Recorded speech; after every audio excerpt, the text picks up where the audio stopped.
Hi, ಇದು ಅನುಪಮ. Anu's life ಸ್ಟೈಲ್ಗೆ ಸ್ವಾಗತ. So ತುಂಬ ದಿನ ಆಗೋಯ್ತು ವ್ಲಾಗ್ ಮಾಡಿ. ಸೊ ವ್ಲಾಗ್ ಮಾಡೋಣ ಅಂದ್ಕೊಂಡು ಸ್ಟಾರ್ಟ್ ಮಾಡಿದ್ದೀನಿ. ನೀವೆಲ್ಲರೂ ಹೇಗಿದ್ದೀರಾ? ಚೆನ್ನಾಗಿದ್ದೀರಾ?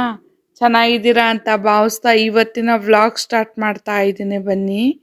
ಸೊ ಇಷ್ಟು ದಿನ ಶಾರ್ಟ್ಸ್ ಮಾಡ್ತಾ ಇದ್ದೆ, ಹಂಗಾಗಿ ನಿಮ್ಮೆಲ್ಲರ ಭಾವನೆ ಏನು ಅಂದ್ಬಿಟ್ಟು ನನಗೂ ಗೊತ್ತಾಗ್ತಾ ಇರಲಿಲ್ಲ. ಸೊ ಯಾಕೋ ಇನ್ನು ಮುಂದಕ್ಕೆ ವಿಡಿಯೋ ಶಾರ್ಟ್ಸ್ ಬೇಡ, ಲಾಂಗ್ ವಿಡಿಯೋನ ಹಾಕೋಣ ಅಂದ್ಬಿಟ್ಟು ಮಾಡ್ತಾ ಇದ್ದೀನಿ. ಎಲ್ಲರೂ ಹೇಗಿದ್ದೀರಾ? ಚೆನ್ನಾಗಿದ್ದೀರಾ? ಸೊ ಹಂಗೆ ರೇಷನ್ ಅಂಗಡಿಗೆ ಹೋಗಿದ್ದೆ.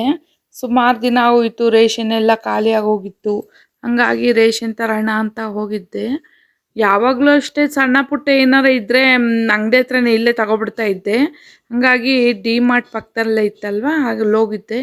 ಸೊ ಇದು ಬಂದು ಈ ಜಾಲರ ಬಂದು ನಾನು ಆವಾಗವಾಗ ಜ್ಯೂಸ್ ಮಾಡ್ತಾ ಇರ್ತೀನಿ. ಬೀಟ್ರೂಟು, ಕ್ಯಾರೆಟು ಅಥವಾ ಗೂದುಗುಂಬಳಕಾಯಿ ಜ್ಯೂಸು ಏನೋ ಒಂದು ಮಾಡ್ತಾ ಇದ್ದಾಗ ತುಂಬ ದಿನದಿಂದ ಕೇಳ್ತಾ ಇದ್ದೆ. ಅವರಂತೂ ತಗೊಬರಲೇ ಇಲ್ಲ. ಹಂಗಾಗಿ ಅದು ನೋಡಿದ್ನಲ್ಲ, ಪಟ್ ಅಂತ ಎತ್ಕೊಬಿಟ್ಟೆ. ಎತ್ಕೊಂಡಿದ್ದ ತಕ್ಷಣ ಅಂತೂ ಏನಮ್ಮ ನೀನು ಕೇಳಿ ಕೇಳಿ ಇಷ್ಟು ದಿನ ಅಲ್ಲ ಅಂತ ನಾನು ತಗೊಬರಲಿಲ್ಲ, ಪಟ್ ಅಂತ ಎತ್ಕೊಬಿಟ್ಟಿದ್ಯಾ ಅಂದ್ಬಿಟ್ಟು ಅಲ್ಲಿ ಅವರು ಇದು ಮಾಡ್ತಾಯಿದ್ರು. ಸೊ ನಮ್ಮ ಹೆಣ್ಣು ಮಕ್ಕಳಿಗೆ ನಮ್ಗೇನು ಬೇಕು ಆಯ್ಕೊಂಡು ತಗೊಂಡು, ಸೊ ನಾವು ಜುಪುಣ್ತನದಿಂದ ನಾನು ಯಾವಾಗಲೂ ಅಷ್ಟೇ ಕ್ವಾಂಟಿಟಿ ಕ್ವಾಲಿಟಿ ಎರಡೂ ನೋಡ್ತೀನಿ. ಬಟ್ ಅದ್ರ ಮೇಲೂ ಅಷ್ಟೇ, ನಾನು ಈ ವಸ್ತು ತಗೊಂಡ್ರೆ ಇದ್ರ ಮೇಲೆ ಎಷ್ಟು ಉಳಿಸ್ಬೋದು, ನಮಗೇನು ಅವಶ್ಯಕತೆ ಇದೆ, ಅವಶ್ಯಕತೆ ಇಲ್ಲದೇ ಇರೋ ನಾನು ಯಾವತ್ತೂ ಅಷ್ಟೇ ಏನು ತಗೊಳ್ಳೋದಿಲ್ಲ. ಅವಶ್ಯಕತೆ ಇರುವಷ್ಟು ಮಾತ್ರನೇ ನಾನು ತಗೊಳ್ಳೋದು ಯಾವಾಗಲೂ ಅಷ್ಟೇ. ಸೊ ಸುಮಾರು ದಿನ ಆಗಿತ್ತು ನಾನು ಮ್ಯಾಗಿ ಮಾಡಿ. ಹಂಗಾಗಿ ಮ್ಯಾಗಿ ಮಾಡಮ್ಮ ಅಂತ ಮಗಳು ಕೇಳ್ತಾ ಇದ್ಲಲ್ವ, ತಾಳು ಟಿಫನ್ಗೆ ಅಂತ ಒಂದೆರಡು ಟೈಮ್ ಮಾಡಿಕೊಟ್ಬಿಡೋಣ ಅಂದ್ಕೊಂಡು. ಸೊ ಮ್ಯಾಗಿ ಜಾಸ್ತಿ ತಿನ್ನಬಾರ್ದು ಅಂತಾರೆ. ಯಾವಾಗಾರ ಸಮ್ಟೈಮ್ ಯಾವ ಥರ ಒಂದಿನ ತಿಂಗಳಿಗೋ 15 ದಿವಸಕ್ಕೋ ಒಮ್ಮೆ ಮಾಡಿಕೊಡೋಣ ಅಂದ್ಬಿಟ್ಟು ತಗೊಂಡೆ. ಸೊ ಇದು ಬಂದ್ಬಿಟ್ಟು ಪಾನ್ಸ್ ಕೋಲ್ಡ್ ಕ್ರೀಮು. ಅದು ಖಾಲಿ ಆಗೋಗಿತ್ತು ಅಂದರೆ ಮೊದಲು ತಂದಿದ್ರು. ನನ್ನ ಮಗಳು ಏನು ಮಾಡಿದ್ದಾಳೆ ಅಂತಂದರೆ, ಹಾಕ್ಕೊಳ್ಳುವಾಗ ಕೆಳಗಡೆ ಬೀಳಿಸ್ಬಿಟ್ಲು. ಹಂಗಾಗಿ ಅದು ಎಲ್ಲ ಚೆಲ್ಲೋಯ್ತು. ಹಂಗಾಗಿ ಅದು ಇರಲಿ ಅಂದ್ಬಿಟ್ಟು ಇನ್ನೊಂದು ತಗೊಂಡೆ. ಸೊ ಇದು ಬಂದ್ಬಿಟ್ಟು ಬ್ರಷ್ಷು ಆಮೇಲೆ ಕೋಲ್ಗೆಟ್ಟು, ಇದು ಒಂದು ತಗೊಂಡ್ರೆ ಒಂದು ಫ್ರೀ ಅಂತ ಹಾಕಿದ್ರು. ಹಂಗಾಗಿ 2 ತಗೊಂಡೆ ನಾನು. ಸೊ ನಮಗೆ ಒಂದು ಹೇಳಿದ್ರೆ ನಾನೊಂದು 4 ಐಟಮ್ಸ್ ಹೇಳಿದ್ರೆ ಅವರು 2 ತರ್ತಾರೆ, 2 ತರಲ್ಲ. ಹಂಗಾಗಿ ಸರಿ ನಡೀರಿ ಡಿಮಾರ್ಟ್ಗೆ ಬಂದ್ಬಿಡೋಣ ಅಂದ್ಬಿಟ್ಟು ಕೆಲವೊಂದು ಐಟಮ್ಸ್ ಎಲ್ಲ ನನಗೆ ಬೇಕಾಗಿರೋ ಎಲ್ಲ ಐಟಮ್ಸ್ ಎಲ್ಲ ನಾನೇ ತಗೊಂಡೆ. ಸೊ ಇವ್ರಿಗಂತ ಹೇಳಿದ್ರೆ ಅದು ಮರ್ತೋದೆ ಇದು ಮರ್ತೋದೆ ಅಂತ ಎಲ್ಲ ಹೇಳ್ತಾನೆ ಇರ್ತಾರೆ. ಹಂಗಾಗಿ ನಮಗೆ ಬೇಕಾಗಿರೋ ಐಟಮ್ಸ್ ಎಲ್ಲ ನಾವೇ ತಗೊಂಡು ಬರಬೇಕು. ನಾವು ಹೆಣ್ಮಕ್ಳು ಜುಪುಣ್ತನದಿಂದ ಮನೇನ ನಡೆಸ್ಕೊಂಡು ಹೋಗೋರು. ಅನ್ನೆಸೆಸರಿಯಾಗಿ ಯಾವತ್ತೂ ಅಷ್ಟೇ ನಾವು ವೇಸ್ಟ್ ಮಾಡಬಾರ್ದು. ನಮಗೆ ಎಷ್ಟು ಅವಶ್ಯಕತೆ ಇದೆಯೋ ಅದನ್ನು ಮಾತ್ರ ನಾವು ತಗೋಬೇಕು. ಸೊ ಇವತ್ತಿನ ದಿನ ನಾವು ಹೆಣ್ಮಕ್ಳು ಜುಪುಣ್ರಾದ್ರೇ ಮನೆ ಸಂಸಾರ ನಡೆಸ್ಕೊಂಡು ಹೋಗೋದು, ದೊಡ್ಡದಾಗೋದು. ಸಣ್ಣ ಪುಟ್ಟ ಇರೋ ಮನೆಗಳಲ್ಲಿ ನಾವು ಒಂದು ದೊಡ್ಡ ಮನೆ ಅಂತ ನಾವು ಒಂದು ಕಟ್ಕೊಳ್ಳೋದು. ಸೊ ದಯವಿಟ್ಟು ನನ್ನ ಕಡೆಯಿಂದ ಒಂದು ಸಲಹೆ ಹೇಳ್ತೀನಿ. ಸೊ ಇವತ್ತು ನಮ್ಮ ಕೈಯಲ್ಲಿ ದುಡ್ಡಿದೆ ಅಂದ್ಬಿಟ್ಟು ನಾವು ಯಾವತ್ತು ಯಥಾ ಪ್ರಕಾರ ಖರ್ಚು ಮಾಡಬಾರ್ದು. ಇವತ್ತು 10 ರೂಪಾಯಿ 50 ರೂಪಾಯಿ ಇದ್ರೇ ಅದು 1000 ಆಗೋದು, 10,000 ಆಗೋದು, 1 ಲಕ್ಷ ಆಗ್ಬೋದು. ಹಂಗಾಗಿ ಯಥಾ ಪ್ರಕಾರ ಖರ್ಚು ಮಾಡಬಾರ್ದು ಅಂದ್ಬಿಟ್ಟು ನಂದು ಈ ಒಂದು ಸಲಹೆ ಹೇಳ್ತಾ ಇದ್ದೀನಿ. ಸೊ ದಯವಿಟ್ಟು ನನ್ನ ಮದುವೆ ಆದಾಗಿಂದನೂ ನನ್ನ ತಾಯಿ ಇದನ್ನೇ ಹೇಳ್ಕೊಟ್ಟಿರೋದು. ಸೊ ನೀವು ಅಷ್ಟೇ ಅದನ್ನೇ ಪಾಲಿಸ್ಕೊಂಡು ಹೋಗಬೇಕು ಅಂದ್ಬಿಟ್ಟು ನಾನು ಒಂದು ಕಿವಿ ಮಾತು ಹೇಳಿದೆ. ಹೀಗೆಲ್ಲ ಸಾಮಾನೆಲ್ಲ ಎತ್ತಿಟ್ಕೊಳ್ತಾ ಇದ್ನಲ್ವ, ಹಂಗೆ ಇವಳಿಗೆ ಚಿನ್ನಿಗಂತೂ ಬ್ಯಾಗ್ಗಳು ಕಂಡ್ರದ್ದು ತುಂಬ ಇಷ್ಟ. ಬ್ಯಾಗ್ ಎತ್ಕೊಂಡು ಬ್ಯಾಗ್ ಒಳಗಡೆ ಅಂತೂ ಆಟ ಆಡ್ತಾ ಇರ್ತಾಳೆ.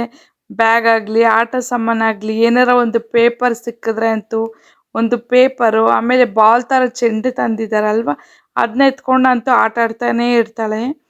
ಸೊ ಆಟ ಆಡ್ಕೊಂಡು ನಾನು ಮನೆಯೆಲ್ಲ ಕೆಲಸ ಎಲ್ಲ ಹಾಗೆ ಮಾಡಿಕೊಂಡೆ. ಕೆಲಸ ಎಲ್ಲ ಮಾಡ್ಕೊಂಡಿದ್ದಾದ ತಕ್ಷಣ ಅವಳಂತೂ ನೋಡ್ಕೊಂಡು ನಾನು ಕೆಲಸಗಳೆಲ್ಲ ಮಾಡಿಕೊಂಡೆ. ಆವತ್ತಿನ ದಿನ ಆಗಿದ್ದೇ ಗೊತ್ತಾಗಲಿಲ್ಲ. ಸೊ ಈ ಥರ ಇರುತ್ತೆ ಅವಳಿನ ದಿನಚರಿ. ಅವಳಿನ ಜೊತೆಗೆ ನಾನು ಅಷ್ಟೇ ಕೆಲಸಗಳನ್ನೆಲ್ಲ ಮಾಡಿಕೊಂಡು ಈ ಥರ ನಮ್ಮದು ಅಷ್ಟೇ ದಿನಚರಿ ನಡೆದೋಗುತ್ತೆ. ಸರಿ ಅಂದ್ಬಿಟ್ಟು ಮೋನಿಕಾಗೆ ಟೈಮ್ ಆಯ್ತಲ್ಲ, ಮೋನಿಕಾ ಕಾಲೇಜಿಂದ ಕರ್ಕೊಬರೋಣ ಅಂದ್ಬಿಟ್ಟು ಬಾಕ್ಲು ಹಾಕ್ಕೊಂಡು ಹೋಗಿದ್ದೆ. ಸೊ ಬಾಕ್ಲು ಹಾಕ್ಕೊಂಡು ಹೋಗಿದ್ರೆ ಅಂತೂ ಒಂದು ಕೆಲಸ ಮಾಡಿದ್ಲು, ಇವಳು ಪಾಟ್ ಎಲ್ಲ ಬಿಳಿಸ್ಬಿಟ್ಟು ಈ ಥರ ಫಜೀತಿ ಮಾಡಿಟ್ಟಿದ್ಲು. ಊರಿಂದ ಅಮ್ಮ ಬಂದಿದ್ರು. ಅಮ್ಮ ಮಾವಿನಕಾಯಿ ತುಂಬ ಏನೇನೋ ದಿನಸಿ ಐಟಮ್ಸು ಪ್ರತಿಯೊಂದು ಸುಮಾರು ಅಲ್ಲಿಂದನೇ ತರಿಸ್ಕೊಬಿಡ್ತೀನಿ. ಸರಿ ಅಂದ್ಬಿಟ್ಟು ಅಲ್ಲಿಂದ ಮಾವಿನಕಾಯಿ ತಂದಿದ್ರಲ್ಲ, ಉಪ್ಪಿನಕಾಯಿ ಹಾಕ್ಕೊಳ್ಳೋಣ ಅಂದ್ಬಿಟ್ಟು ಹಾಕ್ಕೊಳ್ತಾ ಇದ್ದೀನಿ, ಹುಳಿ ಉಪ್ಪಿನಕಾಯಿ. ಅಲ್ಲಿಂದ ಅಮ್ಮನ ಊರಿಂದ ಉಪ್ಪಿನಕಾಯಿ ಆ ಮರದ್ದೋನೆ ನನಗೆ ತುಂಬ ಇಷ್ಟ. ನಾನು ಚಿಕ್ಕ ವಯಸ್ಸಿಂದ ನೋಡ್ತಾ ಇದ್ದೀನಿ ಆ ಮರದ್ದು ಅಂದರೆ ಅಮ್ಮ ಉಪ್ಪಿನಕಾಯಿ ಹಾಕೋದಾಗಲಿ, ಆಮೇಲೆ ಅಲ್ಲಿನ ಆ ಮರದ್ದು ಟೇಸ್ಟ್ ಅಂದರೆ ತುಂಬ ಚೆನ್ನಾಗಿರುತ್ತೆ. ಸೊ ಈ ಕಡೆ ಉಪ್ಪಿನಕಾಯಿ ಹಾಕ್ಕೊಳ್ತಾ ಇದ್ದೀನಿ. ಏನಿಲ್ಲ, ನಾರ್ಮಲ್ ಎಲ್ಲರೂ ಉಪ್ಪಿನಕಾಯಿ ಹಾಕ್ಕೊಳ್ತಾರೆ, ನಾನು ಹಾಕ್ಕೊಳ್ಳೋದು. ಎಣ್ಣೆ, ಸಾಸಿವೆ, ಕರಿಬೇವು ಎಲ್ಲ ಚಿಟಪಟ ಅಂತ ಇದಾದಮೇಲೆ ಆಮೇಲೆ ಒಂದು ಇಡಿಯಷ್ಟು ಬೆಳ್ಳುಳ್ಳಿ ಎಲ್ಲ ಬಿಡಿಸ್ಕೊಂಡು ಜಜ್ಜಿಕೊಂಡು ಹಾಕ್ಕೊಂಡು ಚೆನ್ನಾಗಿ ಫ್ರೈ ಮಾಡಿಕೊಂಡು ಸಣ್ಣಕ್ಕೆಲ್ಲ ಹಚ್ಕೊಂಡಿರ್ತೀವಲ್ಲ, ಆ ಮಾವಿನಕಾಯಿ ಎಲ್ಲ ಹಾಕ್ಕೊಂಡು ಚೆನ್ನಾಗಿ ಒಂದು ಸ್ವಲ್ಪ ಆಮೇಲೆ ಇದು ಫ್ರೈ ಮಾಡಿಕೊಂಡು ಆಮೇಲೆ ಉಪ್ಪು ಹಾಕ್ಕೊಳ್ಳಿ. ಉಪ್ಪು ಹಾಕ್ಕೊಂಡಿದ್ದಾದಮೇಲೆ ಆಮೇಲೆ ಈ ಕಡೆ ಹುರಿದಿಟ್ಕೊಂಡಿದ್ದೆ, ಸಾರಿ ಕ್ಷಮಿಸಿ, ಇದನ್ನ ನಾನು ನಿಮ್ಗೆ ತೋರಿಸೋದಕ್ಕಾಗಲಿಲ್ಲ. ಇದಕ್ಕೆ ಬ್ಯಾಡಗೆ ಮೆಣಸಿಕಾಯಿ ಒಂದು ಇಡಿ, ಆಮೇಲೆ ಖಾರದ ಮೆಣಸಿಕಾಯಿ, ಜೀರಿಗೆ, ಮೆಣಸು, ಮೆಂತ್ಯ, ಸಾಸಿವೆ ಇವೆಲ್ಲ ಚೆನ್ನಾಗಿ ಹುರ್ಕೊಂಡು ಫ್ರೈ ಮಾಡಿಕೊಂಡು ಮಿಕ್ಸಿಲಿ ನುಣ್ಣಗೆ ಪುಡಿ ಮಾಡಿ ಇಟ್ಕೊಂಡಿದ್ದೀನಿ. ಸೊ ಮಾಡಿ ಇಟ್ಕೊಬಿಡ್ತೀನಿ, ಯಾವಾಗ ಬೇಕಾ ಹಾಗೆ ಆವಾಗ ನಾನು ಹಾಕ್ಕೊಳ್ತಾ ಇರ್ತೀನಿ, ಆವಾಗವಾಗ ಮಾಡಿ ಇಟ್ಕೊಳಕ್ಕಾಗಲ್ವಲ್ಲ. ಸೊ ನಾನು 2 ಮಾವಿನಕಾಯಿ ಇದ್ದರೆ 2ಕ್ಕೆ ಹಾಕ್ಕೊಳ್ತೀನಿ, 5 ಮಾವಿನಕಾಯಿ ಇದ್ದರೆ 5 ಹಾಕ್ಕೋತೀನಿ. ಸೊ ನನ್ನ ಮಗನಿಗೆ ಇಬ್ಬರಿಗೂ ಅಷ್ಟೇ ಮಾವಿನಕಾಯಿ ಉಪ್ಪಿನಕಾಯಿ ಅಂದರೆ ತುಂಬ ಇಷ್ಟ. ಅಂದ್ಬಿಟ್ಟು ಅವರು ಆವಾಗವಾಗ ಹಾಕ್ಕೊಳ್ತಾರೆ, ಹಾಗಾಗಿ ಬೇಗ ಖಾಲಿ ಹೋಗುತ್ತೆ. ಮನೆ ಒಂದು ವಾರ ಇರುತ್ತೆ ಅಷ್ಟೇ, ಅದಾದಮೇಲೆ ಇರೋದು ಇಲ್ಲ. ಇದು ಕೆಡಬಾರ್ದು ಅಂದ್ಬಿಟ್ಟು ಅಂದರೆ ಸ್ವಲ್ಪ ನಾನು ಇಂಗು ಆಮೇಲೆ ಎಣ್ಣೆ ಒಂದು ಸ್ವಲ್ಪ ಹೆಚ್ಚಿಗೆ ಹಾಕ್ಕೋತೀನಿ. ಇನ್ನೊಂದು ಸ್ವಲ್ಪ ದಿನ ಸ್ಟೋರ್ ಮಾಡ್ಕೋಬೇಕು ಅಂದರೆ ಇದನ್ನ ಫ್ರಿಜ್ಗೂ ಇಟ್ಕೊಳ್ತೀನಿ. ಫ್ರಿಜ್ಜಿಗೆ ಇಟ್ಕೊಂಡ್ರೆ ಇಟ್ಕೋಬಾರ್ದು ಅಂತಾರೆ, ಬಟ್ ನಾನು ಇಟ್ಕೊಳ್ತೀನಿ. ಹಂಗಾಗಿ ಇದು ಮನೇಲಿ ಮಾಡಿರೋದೆಲ್ಲ, ಹಂಗಾಗಿ ಇಟ್ಕೋತೀನಿ. ಅಮ್ಮ ಸುಂಡೆಕಾಯಿ ತಂದಿದ್ರು. ಸೊ ಸುಂಡೆಕಾಯಿ ಅಂದರೆ ಹಳ್ಳಿ ಸೈಡ್ ಜಾಸ್ತಿ ಇದನ್ನ ಕಿತ್ಕೊಬಂದು ಸಾರು ಮಾಡ್ತಾ ಇರ್ತಾರೆ. ಇದು ಬೇಳೆ ಸಾಂಬಾರು ಮಾಡಿದರೆ ಮನೆಯವ್ರಿಗಂತೂ ತುಂಬ ಅಂದರೆ ತುಂಬ ಇಷ್ಟ ಆಗುತ್ತೆ. ಸೊ ಮುದ್ದೆಗೆ ಆಗಲಿ, ಅನ್ನಕ್ಕೆ ಆಗಲಿ, ಚಪಾತಿಗೆ ತುಂಬ ಚೆನ್ನಾಗಿರುತ್ತೆ ಅಂದ್ಬಿಟ್ಟು ಸುಂಡೆಕಾಯಿ ಎಲ್ಲ ಬಿಡಿಸಿಟ್ಕೊಂಡು, ಇದು ಸಣ್ಣ ಸಣ್ಣ ಉಂಡೆ ಥರ ಬರುತ್ತೆ. ಸೊ ಆವಾಗ ಇದು ನಾಟಿದು ಆರೋಗ್ಯಕ್ಕಂತೂ ಇದಂತೂ ತುಂಬ ಚೆನ್ನಾಗಿರುತ್ತೆ. ಸೊ ಇದನ್ನು ಇದು ಸಣ್ಣಗೆ ಏನು ಮಾಡಬೇಕು ಅಂದರೆ ಸಣ್ಣಕ್ಕೆಲ್ಲ ಬಿಡಿಸ್ಕೊಬಿಟ್ಟು ಒಂದೊಂದೇ ಜಜ್ಜಿ ನೀಟಾಗಿ ಚೆನ್ನಾಗಿ ಜಜ್ಕೋಬೇಕು. ಇನ್ನು ಹೊಡೆದಿದ ತಕ್ಷಣ ಹಾರೋಗ್ತಾ ಇತ್ತು, ಹಾಗಾಗಿ ಒಂದೊಂದು ಸ್ವಲ್ಪನೇ ಜಜ್ಕೊಂಡು ಇದನ್ನ ಜಜ್ಜಿದ ತಕ್ಷಣ ಅದ್ರ ಒಳಗಡೆ ಇರೋ ರಸ ಎಲ್ಲ ಬಿಟ್ಕೋಬೇಕು. ಇದು ರಸ ಎಲ್ಲ ಬಿಟ್ಕೊಂಡು ಆವಾಗಲೇ ನಮಗೆ ಟೇಸ್ಟ್ ಸಿಗೋದು. ಸೊ ಹಂಗಂಗೆ ಹಾಕಿದ್ರೆ ಬಾಯಿಗೆ ಸಿಗ್ತಾ ಇರುತ್ತೆ, ಅದು ಹಾಗೆ ಹಾಕಿದ್ರೆ ಅದು ನಮಗೆ ಟೇಸ್ಟ್ ಸಿಗಲ್ಲ. ಸೊ ಈಗೆಲ್ಲ ಜಜ್ಕೊಂಡಿದ್ದೆಲ್ಲ ಆದಮೇಲೆ ಈಗ ಒಂದು ಬೌಲ್ಗೆಲ್ಲ ನೀಟಾಗಿ ಎಲ್ಲ ಎತ್ತಿಟ್ಕೊಂಡಾದ್ಮೇಲೆ ನೀರು ಹಾಕಿ ಚೆನ್ನಾಗಿ ವಾಶ್ ಮಾಡಿಕೊಂಡು ಒಂದು 3-4 ಸತಿ ತೊಳಿಬೇಕು. ಇದನ್ನು ತೊಳೆದಿದ್ದಾದಮೇಲೆ ಆ ನೀರೆಲ್ಲ ಒಳಗಡೆ ಇರೆಲ್ಲ ಒಂಥರ ದುದ್ದೇ ಸ್ವಲ್ಪ ಒಂಥರ ಸಣ್ಣಕ್ಕೆ ಒಂದು ಸ್ವಲ್ಪ ಇದಿದ್ದ ಥರ ಇರ್ತಲ್ವ, ಅದೆಲ್ಲ ಹೋಗಬೇಕು. ಚೆನ್ನಾಗಿ ಇಸ್ಕಿ ಚೆನ್ನಾಗಿ ತೊಳಿಬೇಕು. ಸೊ ತೊಳೆದಾದ್ಮೇಲೆ ಈ ಕಡೆ ಸಾಂಬಾರು ಮಾಡೋಣ ಅಂದ್ಬಿಟ್ಟು ಮಾಡ್ಕೊಳ್ತಾ ಇದ್ದೀನಿ. ನಾನು ಯಾವತ್ತೂ ಅಷ್ಟೇ ಸಾಂಬಾರು ಮಾಡಬೇಕಾದ್ರೆ ತೊಗರಿಬೇಳೆ ಒಂದೇ ಹಾಕಲ್ಲ. ತೊಗರಿಬೇಳೆ ಜೊತೆಗೆ ಮೈಸೂರುಬೇಳೆ ಮೈಸೂರುಬೇಳೆ ಒಂದು ಸ್ವಲ್ಪ, ಆಮೇಲೆ ಇದು ತೊಗರಿಬೇಳೆ ಒಂದು ಸ್ವಲ್ಪ, ಅಲಸಂದ್ರೆನೇ ನೈಟಲ್ಲೇ ಒಂದು ಸ್ವಲ್ಪ ಅಲಸಂದ್ರೆ ಹಾಕಿದ್ದೆ, ಅಲಸಂದ್ರೆ, ಹೆಸರುಬೇಳೆ ಇಷ್ಟನ್ನು ಹಾಕಿ ಒಂದು ಸ್ವಲ್ಪ ಈ ಸಾಂಬಾರಿಗೆ 4 ಐಟಮ್ಸು ಮಿಕ್ಸ್ಡ್ ಬೇಳೆ ಹಾಕ್ಕೋತೀನಿ ಯಾವಾಗಲೂ ಅಷ್ಟೇ ಮಾಡಿದಾಗ. ಹಾಗೆ ಈರುಳ್ಳಿ, ಟೊಮೊಟೊ ಎಲ್ಲ ಸಣ್ಣಕ್ಕೆ ಹಚ್ಕೊಂಡು ಇಟ್ಕೊಂಡಿದ್ನಲ್ಲ, ಹಾಗೆ ಅದನ್ನು ತೊಳೆದಿಟ್ಕೊಂಡಿದ್ದೆ. ಸುಂಡೆಕಾಯಿನ ತೊಳೆದಿಟ್ಕೊಂಡಾದ್ಮೇಲೆ ಅದನ್ನು ಹಾಕಿ 1.5 ಸ್ಪೂನು ಖಾರದ ಪುಡಿ, 1 ಚಿಟಿಕೆ ಅರಿಶಿನ ಪುಡಿ, ಆಮೇಲೆ ಎಲ್ಲ ನಮಗೆ ಎಷ್ಟು ಬೇಕು ಅಷ್ಟು ನೀರು ಹಾಕ್ಕೊಂಡು ಲಿಡ್ ಕ್ಲೋಸ್ ಮಾಡಿಬಿಟ್ಟು 2 ವಿಸಿಲೆಲ್ಲ ಕೂಗಿಸ್ಕೊಂಡೆ. ಸೊ ಈ ಕಡೆ ನುಗ್ಗೆಕಾಯಿ ಇಷ್ಟೇ ಅಮ್ಮನ ಊರಿಂದನೇ ತಂದಿರೋದು. ಇವು ನಾಟಿ ನುಗ್ಗೆಕಾಯಿ. ನಾಟಿ ನುಗ್ಗೆಕಾಯಿ ಅಂದರೆ ಸಾಂಬಾರು ಮಾತ್ರ ತುಂಬ ಸೂಪರಾಗಿರುತ್ತೆ, ಚೆನ್ನಾಗಿರುತ್ತೆ. ಇದನ್ನ ಫ್ರೈ ಮಾಡ್ಬೋದು, ಆಮೇಲೆ ಈ ಥರ ಸುಕ್ಕ ಅಂತಾರೆ, ಸುಕ್ಕ ಮಾಡ್ಬೋದು, ತುಂಬ ಚೆನ್ನಾಗಿರುತ್ತೆ ನಾಟಿ ನುಗ್ಗೆಕಾಯಲ್ಲಿ. ಈ ಕಡೆ ಎಡ್ಕೂಗಿದ್ದು ಆಯ್ತಲ್ವಾ, ಎಡ್ಕೂಗಾದ್ಮೇಲೆ ಇದು ಸೌಟಲ್ಲೇ ಈ ಥರ ಚೆನ್ನಾಗಿ ಮಸ್ತ್ಕೊಬಿಡ್ತೀನಿ. ಸೊ ನಾನೇನು ಮಸಿಯೋದೇನು ಬೇಕಾಗಿಲ್ಲ ಅಂದ್ಬಿಟ್ಟು ಈ ಥರ ಮಸ್ತ್ಕೊಬಿಡ್ತೀನಿ. ಈ ಕಡೆ ಬೆಂದಿತ್ತಲ್ವ ನುಗ್ಗೆಕಾಯಿ, ಅದ್ರ ಜೊತೆಗೇನೆ ಬೆಂದಿತ್ತು ನೋಡ್ಬಿಟ್ಟು ಈಗ ಮಸ್ತ್ ಆದಮೇಲೆ ಇದಕ್ಕೆ ಹಾಕ್ಕೊಂಡು ಸೇರಿಸ್ಕೊಂಡು ಈಗ ಕುದಿಸ್ಕೊಂಡಾದ್ಮೇಲೆ ಉಪ್ಪು ಹಾಕ್ಕೊಂಡು ಈ ಕಡೆ ಒಗ್ಗರಣೆ ಕೊಡ್ತಾ ಇದ್ದೀನಿ.